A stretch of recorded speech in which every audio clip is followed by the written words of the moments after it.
Tollywood power star Pawan Kalyan నటించిన latest movie Harihara Veeramallu cinema box office దగ్గర recent గా రిలీజ్ అవ్వగా సినిమా మొదటి వారం మొత్తం మీద పెద్దగా ఇంప్రూవ్మెంట్ నేమీ చూపించకుండా ప్రతిరోజు కలెక్షన్ల పరంగా వర్కింగ్ డేస్ లో 50% లోపు డ్రాప్స్ ను సొంతం చేసుకోగా ఇప్పుడు రెండో వారంలో అడుగుపెట్టిన సినిమా బాక్సాఫీస్ దగ్గర మరింతగా డ్రాప్స్ నైతే సొంతం చేసుకుందని చెప్పవచ్చు. అన్ని చోట్ల కూడా మొత్తం మీద సినిమా 8వ రోజున ఉన్న థియేటర్స్ లో సుమారు 22 లక్షల వరకు షేర్ ను ఓవరాల్ గా సొంతం చేసుకోగా వరల్డ్ వైడ్ గా 26 లక్షల వరకు షేర్ ను 55 లక్షల వరకు గ్రాస్ ను మాత్రమే అందుకుంది ఈ సినిమా.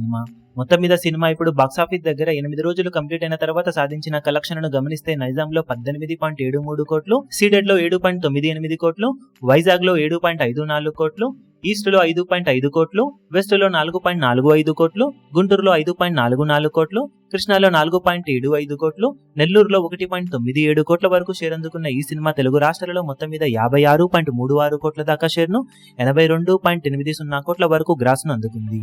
కర్ణాటక, రెస్ట్ ఆఫ్ ఇండియాలలో 5 కోట్లు, ఓవర్సీస్ లో 6.3 కోట్ల వరకు షేర్ అందుకున్న ఈ సినిమా వరల్డ్ వైడ్ గా 67.66 కోట్ల దాకా షేర్ ను 110.85 కోట్ల రేంజ్ లో గ్రాస్ ను అందుకుంది. 127.5 కోట్ల బ్రేక్ ఈవెన్ టార్గెట్ అందుకోవడానికి సినిమా ఇంకా 59.84 కోట్ల వరకు షేర్ ని ఇంకా అందుకోవాల్సిన అవసరం ఎంతైనా ఉంది. ఇక ఈ వీకెండ్ లో ఎంతో కొంత గ్రోత్ ను సినిమా చూపించగలిగితే లాస్ ను కొంచెం కవర్ చేసుకోవచ్చు. కానీ అది కష్టంగానే కనిపిస్తూ ఉందని చెప్పాలి ప్రెజెంట్ ట్రెండ్ ను బట్టి చూస్తూ ఉంటే. ఈ వీడియో మీకు నచ్చినట్లయితే లైక్ చేయండి, షేర్ చేయండి, ఛానల్ ను సబ్స్క్రైబ్ చేయడం మాత్రం మరవకండి. ఏ చిన్న అప్డేట్ ను మిస్ అవ్వకూడదు అనుకుంటే బెల్ ఐకాన్ ను ప్రెస్ చేయండి.